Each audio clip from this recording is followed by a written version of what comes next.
the net effect of workplace wellbeing programs is nil. It doesn't have an effect.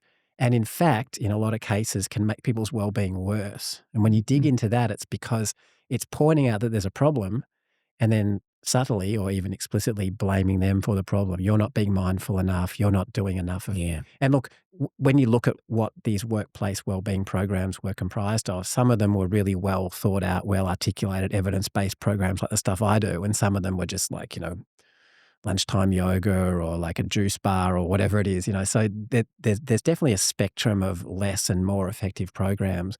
But that really made me stop and think. And so I went on a deep dive in the research and looked at, well, what does actually move the needle on that? And it turns out it's both.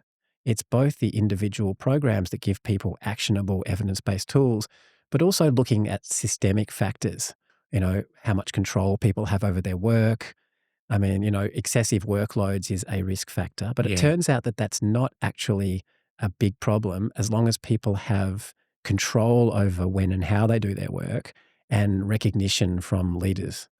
So if you have a high workload, but you're able to do that in a flexible way and take time for yourself when you need it and also getting recognized for the work that you're doing, that means that excessive workload isn't as much of a risk factor as it is if you don't have any control and no one's recognizing you. That's burnout territory. And so it's really about balancing up, to answer your question, really balancing up both of those things. How do we empower people with the tools and skills and strategies that they need to manage their own well-being?